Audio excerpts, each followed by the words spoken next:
Existe uma pergunta que pouquíssimas pessoas se atrevem a fazer em voz alta.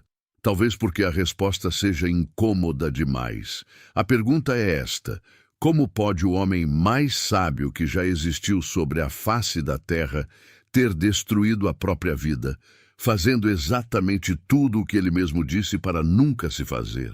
Como pode o autor de "Guarda o teu coração mais do que tudo o que se guarda, porque dele procedem as fontes da vida", Provérbios 4:23, ter entregado o seu coração a 1000 mulheres estrangeiras e a seus deuses? Como pode quem escreveu "O temor do Senhor é o princípio da sabedoria", Provérbios 9:10, ter terminado sua vida construindo altares para Moloque, para Astarote, para Quemós? Isso não é apenas uma contradição histórica. Isso é a ironia mais perturbadora registrada nas páginas da Bíblia. E entendê-la em profundidade pode mudar para sempre a forma como você enxerga a si mesmo. Precisamos começar do início, porque Salomão não nasceu sábio. Ele nasceu filho de um rei que havia cometido adultério e mandado matar o marido da mulher que desejava. Davi, seu pai, carregava sobre si o peso do sangue de Urias e o eco do choro do profeta Natã. Batseba, sua mãe, havia perdido um filho antes dele, o primeiro fruto daquela relação manchada. Salomão chegou ao mundo marcado por essa história. E talvez seja justamente isso que torna a narrativa ainda mais densa. Ele não era um rei que cresceu numa corte sem turbulências. Ele viu de perto o que o pecado faz com um homem, com uma família, com um reino. Viu seu meio-irmão Amnon violentar Tamar. Viu Absalão matar Amnon e depois se rebelar contra Davi. Viu a tragédia de uma família que colhia o que havia semeado. E ainda assim, décadas depois, ele repetiria o padrão com uma profundidade ainda maior. Quando Davi estava próximo da morte, chamou Salomão e lhe disse palavras que ficam gravadas na memória de qualquer pai que ama de verdade o seu filho. Sê forte e mostra-te homem, e guarda os preceitos do Senhor teu Deus, andando nos seus caminhos e observando os seus estatutos, mandamentos, juízos e testemunhos, para que prosperes em tudo quanto fizeres. 1 Reis 2:2-3. Davi sabia que a sabedoria sem obediência não passa de conhecimento vazio. Sabia isso porque havia aprendido da forma mais dolorosa possível e transmitiu esse aviso ao filho. Salomão ouviu e começou bem. No início do seu reinado, em Gibeon, Deus apareceu a Salomão numa visão noturna e lhe fez uma oferta que nenhum ser humano havia recebido antes ou depois. Pede o que queres que eu te dê. 1 Reis 3:5. E aqui está o primeiro lampejo daquela sabedoria que viria a maravilhar o mundo inteiro. Salomão não pediu riqueza, não pediu vitória sobre os inimigos, não pediu vida longa, pediu um coração que soubesse discernir, que soubesse ouvir e julgar o povo com justiça. E Deus ficou tão agradado com esse pedido que disse algo extraordinário: porque você não pediu para si riquezas, nem a vida dos seus inimigos, mas pediu discernimento para entender o que é justo. Eis que faço segundo as tuas palavras. Eis que te dei coração sábio e inteligente, de sorte que antes de ti não houve outro semelhante a ti, nem depois de ti se levantará outro semelhante a ti. 1 Reis 3:12. E ainda deu o que Salomão não pediu: riquezas, honra e a promessa de vida longa se ele andasse nos caminhos de Deus. Foi com esse coração que Salomão começou a escrever. O livro de Provérbios, na sua estrutura hebraica, é uma coleção de máximas de sabedoria que tem como destinatário primário um filho. O próprio Salomão faz questão de deixar isso explícito logo nos primeiros versículos. Ouvi, filhos, a instrução de um pai, e atendei para se conhecerdes prudência, porque vos dou boa doutrina, não abandoneis o meu ensino. Provérbios 4:1-2. Há uma dimensão profundamente pessoal nesse livro que muitas vezes passa despercebida quando o lemos como uma coleção de ditos filosóficos. Salomão não estava apenas codificando sabedoria abstrata. Ele estava transmitindo ao filho o que aprendera. Estava falando de dentro de uma experiência vivida, de uma relação com Deus que havia moldado o seu olhar sobre a realidade. Pelo menos é isso o que ele parecia estar fazendo. Mas há algo mais a ser visto aqui. Para compreender a gravidade do que Salomão escreveu, precisamos entrar no mundo hebraico da sua época. No antigo Israel, a sabedoria não era um conceito intelectual descolado da prática moral. A palavra hebraica para sabedoria, chokmah, carregava em si a ideia de habilidade prática, de destreza no trato com a vida. Um artesão habilidoso era considerado um homem sábio. Um agricultor que conhecia a terra e sabia quando plantar era sábio. A sabedoria bíblica hebraica era, antes de tudo, a arte de viver bem diante de Deus e dos homens. Ela pressupunha uma relação. Pressupunha que o ser humano reconhecesse sua posição diante do Criador e organizasse toda a sua existência a partir desse reconhecimento. Por isso, o provérbio central de todo o livro não é uma regra de gestão ou uma dica de produtividade. É uma declaração de dependência. Confia no Senhor de todo o teu coração e não te estribes no teu próprio entendimento. Reconhece-o em todos os teus caminhos, e ele endireitará as tuas veredas. Provérbios 3, 5, 6. Salomão conhecia essa verdade de dentro para fora. Ele havia vivenciado o momento em que Deus lhe deu o coração sábio. Havia julgado o caso das duas mães que disputavam o bebê vivo e, por um raciocínio que transcendia a lógica comum, revelou quem era a mãe verdadeira. 1 Reis 3, 16, 28. Todo Israel ficou admirado e temeu o rei, porque viram que havia nele a sabedoria de Deus para fazer justiça. E não foi apenas em um julgamento. A Escritura diz que ele proferiu 3.000 provérbios e 1.005 cânticos, que falou sobre as árvores, sobre os animais, sobre as aves, sobre os répteis, sobre os peixes, que homens de todas as nações vinham para ouvir a sua sabedoria. 1 Reis 4, 32, 34. A rainha de Sabá, quando veio examiná-lo com perguntas difíceis, ficou sem fôlego, não acreditando que tudo o que havia escutado fosse verdade, até que viu com os próprios olhos. 1 Reis 10, 4, 5. E então declarou que a metade não lhe havia sido contada. E foi esse mesmo homem que começou lentamente a construir a própria ruína. A Escritura não apresenta a queda de Salomão como um evento súbito, como uma explosão inesperada. Apresenta como um deslizamento gradual, uma série de concessões que foram se acumulando ao longo de décadas. Há um versículo que funciona como um nó no fio da narrativa, em 1 Reis 3:1, logo no início do reinado de Salomão.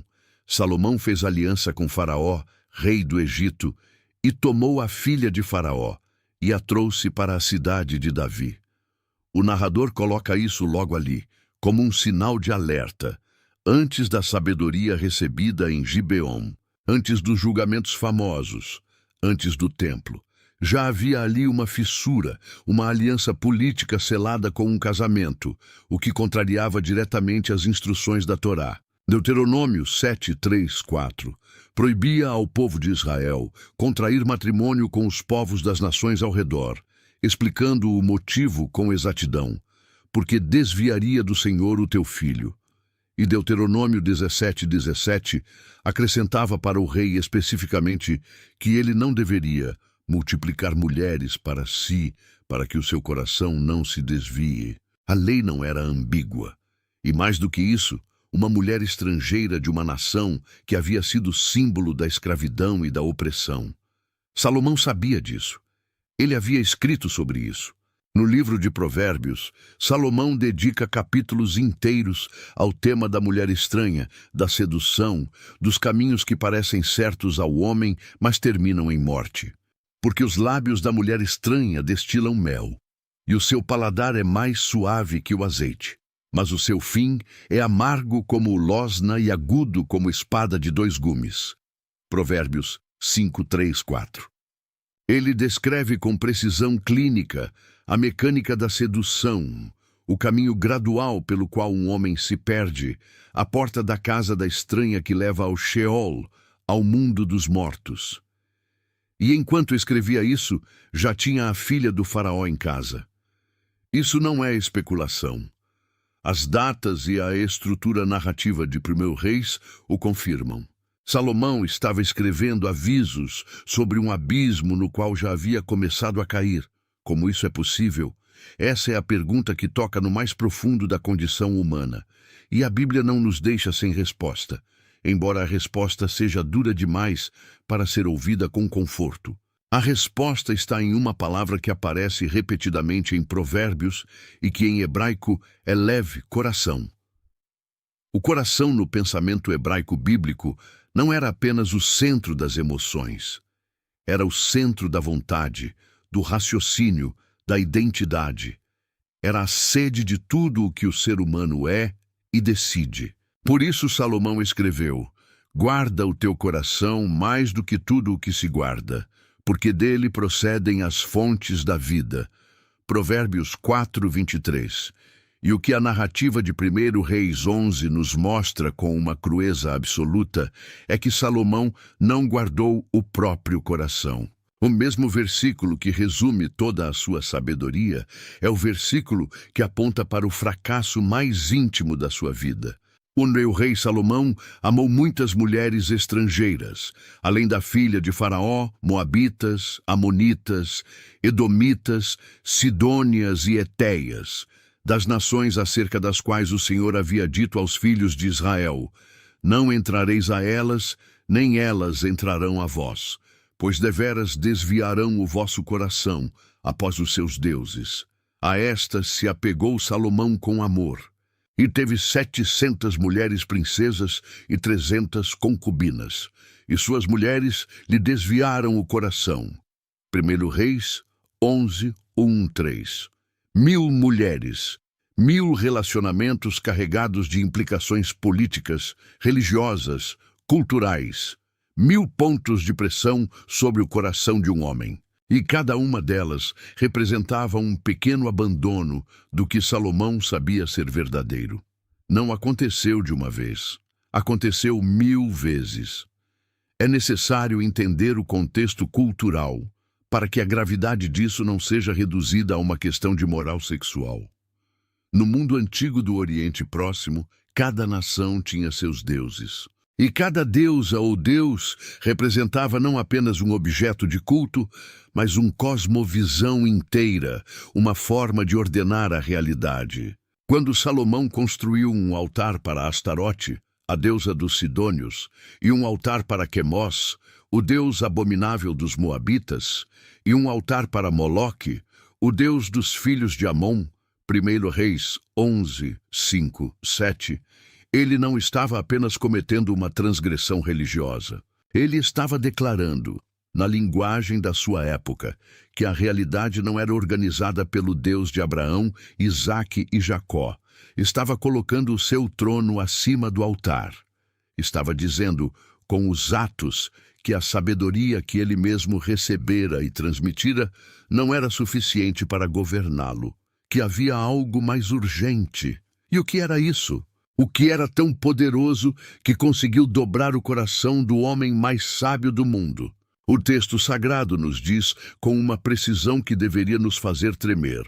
E assim sucedeu que, quando Salomão estava já velho, as suas mulheres lhe desviaram o coração para ir após outros deuses.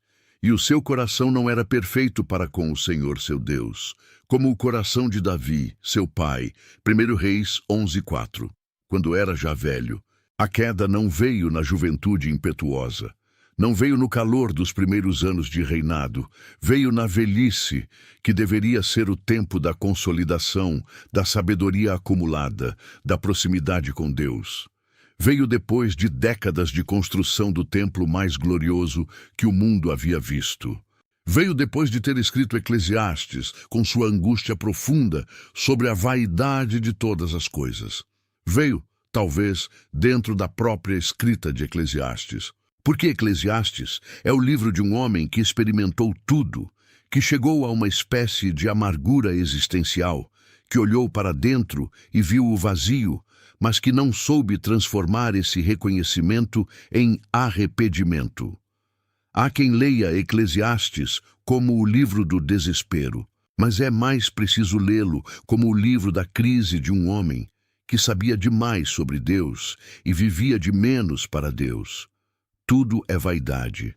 É o grito de um homem que buscou plenitude em cada direção possível e voltou de mãos vazias. Fiz para mim grandes obras, edifiquei casas, plantei vinhas, ajuntei para mim prata e ouro, e tesouros próprios de reis e de províncias.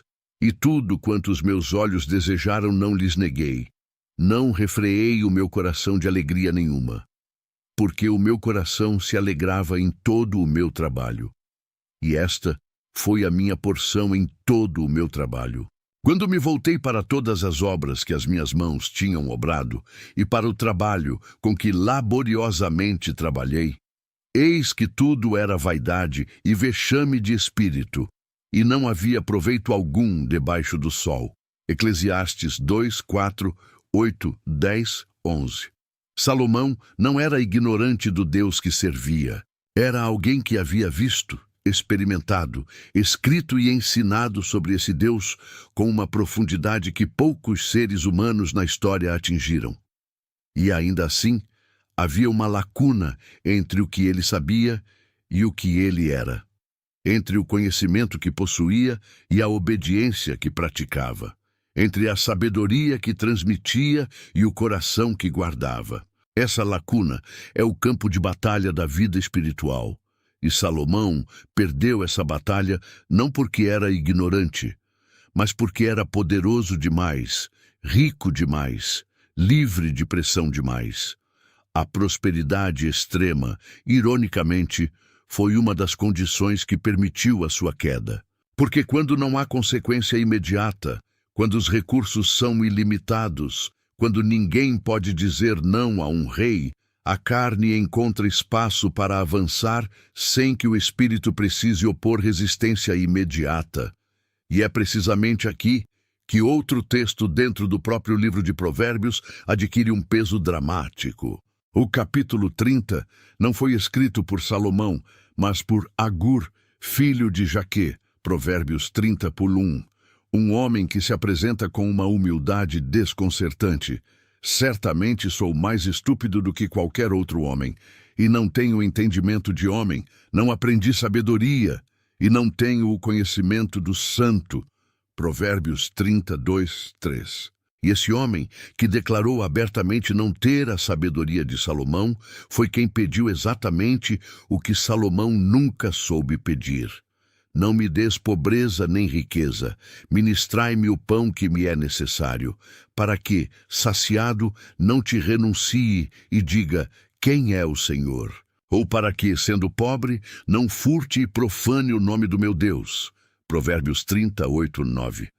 A ironia dentro da ironia. O homem que confessou não ter sabedoria fez a oração que o homem mais sábio do mundo deveria ter feito. Agur entendeu a dinâmica espiritual da abundância que Salomão, com toda a sua chokmah, não conseguiu viver. E Salomão tinha abundância absoluta. O texto de 1 Reis descreve com minúcia a escala do seu luxo. Prata como pedras, cedro como sicômoros, cavalos de Egito e da Cilícia, carros de guerra, tesouros que faziam a boca do visitante ficar aberta. E no meio de tudo isso, a alma de Salomão foi murchando. Aqui é onde a teologia bíblica precisa ser dita com toda a clareza. O pecado de Salomão não foi simplesmente o de ter muitas mulheres ou de adorar outros deuses. Esses foram os sintomas. A raiz foi a quebra da aliança. Deus havia se apresentado a Salomão 2 vezes. 1 Reis 9:2, deixando clara a condição: se andares diante de mim como andou Davi teu pai, em integridade de coração, guardares meus estatutos e juízos, então confirmarei o trono sobre Israel para sempre. E na mesma fala, a advertência irreversível: eu farei com que Israel seja extirpado da terra que lhes dei, e este templo eu o lançarei de diante de minha face. 1 Reis 9:4-7. Salomão ouviu isso diretamente de Deus, não de profeta, não de texto escrito, de Deus, e esqueceu. Não esqueceu porque a memória falhou. Esqueceu porque o coração foi gradualmente redirecionado para outros amores, outros centros de gravidade, outros pontos de lealdade. E aqui está a lição mais profunda que a ironia de Salomão nos entrega. A sabedoria que não está enraizada em obediência ativa e contínua se torna, com o tempo, apenas um ornamento intelectual. Um homem pode saber tudo sobre Deus e não conhecer Deus. Pode escrever os livros mais profundos sobre a vida espiritual e estar, ao mesmo tempo, se afastando da fonte de toda a espiritualidade. A distância entre o saber e o ser é o abismo onde a fé perece. O julgamento de Deus sobre Salomão foi grave, mas não foi arbitrário. Foi anunciado com uma seriedade que carrega em si uma misericórdia. E disse o Senhor a Salomão: pois que houve isto em ti, e não guardaste a minha aliança e os meus estatutos que te ordenei, certamente romperei de ti o reino, e o darei ao teu servo. Todavia, não o farei nos teus dias, por amor de Davi teu pai, tirá-lo-ei da mão do teu filho. 1 Reis 11:11-12. Deus preservou o reinado durante a vida de Salomão por causa da aliança com Davi. Havia uma graça herdada, uma misericórdia que chegava até Salomão, não por seus próprios méritos, mas pelos méritos do relacionamento do seu pai. Mas o julgamento era certo, o reino seria dividido, e foi o que aconteceu. Depois da morte de Salomão, o filho Roboão recebeu apenas 2 tribos, enquanto as 10 tribos restantes seguiram Jeroboão. A unidade que Davi havia construído e que Salomão havia herdado foi fragmentada para sempre. Ainda um detalhe que poucos comentaristas mencionam, mas que carrega um peso enorme. O templo que Salomão construiu foi a estrutura sagrada mais extraordinária que o mundo antigo havia visto, revestido de ouro por dentro e por fora, construído com madeiras de cedro do Líbano, com pedras talhadas durante 7 anos de obra. Deus havia descido sobre aquele templo numa nuvem de glória tão densa que os sacerdotes não conseguiam entrar para exercer o seu ministério. 1 Reis 8, 10, 11. Salomão havia orado uma das orações mais belas de toda a Bíblia durante a dedicação daquele templo, reconhecendo a grandeza incomparável de Deus, pedindo que os olhos de Deus estivessem voltados para aquele lugar dia e noite, que as orações do povo fossem ouvidas. E no mesmo monte onde aquele templo se erguia, Salomão construiu lugares altos para os ídolos. A glória de Deus e a fumaça dos altares pagãos dividindo a mesma colina sagrada. É uma imagem que devia fazer arder qualquer coração que amasse a Deus e que certamente ardeu no coração do próprio Deus. O que isso significa para nós? O que Deus queria que as pessoas entendessem através dessa vida, através desse livro, escrito por um homem que sabia mais do que vivia. Há uma clareza dolorosa na intenção divina. A sabedoria nunca é um destino, é uma jornada. Nenhuma revelação recebida imuniza o coração contra a sedução do mundo. E diz, nenhum dom concedido por Deus garante fidelidade futura. A graça não é uma vacina contra o pecado. É uma chamada diária para a obediência. E quando o coração para de responder a essa chamada, nem a sabedoria mais profunda, nem o templo mais glorioso, nem o livro mais sábio já escrito tem poder de salvar. Há um elemento que não pode ser ignorado quando se lê a história de Salomão com olhos do Novo Testamento. Jesus, ao falar sobre a rainha do sul, que veio para ouvir a sabedoria de Salomão, disse algo que faz a respiração parar. E eis que aqui está quem é mais do que Salomão. Mateus 12:42. Ele estava falando de si mesmo. A sabedoria de Salomão era real, era extraordinária, mas era imperfeita. Era a sabedoria de um homem que conhecia a verdade, mas não conseguia cumpri-la integralmente. Jesus é a sabedoria encarnada. 1 Coríntios 1:30. Aquele em quem habitam corporalmente todos os tesouros da sabedoria e do conhecimento. Colossenses 2:3. E que, ao contrário de Salomão, viveu cada palavra que disse, guardou cada aviso que deu, obedeceu em tudo ao Pai, mesmo quando o custo era a cruz. Salomão nos diz o que devemos fazer. Jesus nos mostra que é possível fazê-lo e nos dá pelo Espírito o poder de fazê-lo. A ironia mais perturbadora da Bíblia não é apenas um retrato de falha humana. É o pano de fundo sobre o qual a glória de Cristo brilha com ainda mais intensidade. Porque onde Salomão falhou, Cristo foi fiel. Onde Salomão vendeu o coração, Cristo entregou o coração completamente ao Pai. Onde Salomão construiu altares para deuses que nada podiam fazer, Cristo destruiu o altar do pecado e da morte de uma vez por todas. E o convite que a história de Salomão nos faz não é um convite à condenação, é um convite à honestidade. Quantos de nós sabemos mais do que vivemos? Quantos conhecem os avisos e continuam cometendo os mesmos erros? Quantos têm a Bíblia na prateleira e o coração dividido entre o Senhor e 1000 outras coisas que prometem felicidade e entregam vaidade? Salomão escreveu: antes do quebrantamento está a soberba, e antes da queda a altivez do espírito. Provérbios 16:18. E ele caiu, não porque era fraco, mas porque foi soberbo. Soberbo o suficiente para acreditar que sua sabedoria o protegeria das consequências das suas escolhas. Soberbo o suficiente para desobedecer às instruções explícitas de Deus para os reis de Israel, Deuteronômio 17:14-17, e achar que era exceção. Nenhum ser humano é exceção à santidade de Deus. Nem o mais sábio, nem o mais rico, nem o mais ungido. Existe também a questão do Cântico dos Cânticos. Muitos teólogos hebreus, ao lerem o cântico em paralelo com a história de Salomão, percebem nele um eco de algo que foi perdido. A voz do amado que busca a amada, a intensidade de um amor que se recusa a ser substituído por riqueza ou por outra coisa qualquer. O grito do coração que diz que o amor é forte como a morte e que muitas águas não podem apagá-lo.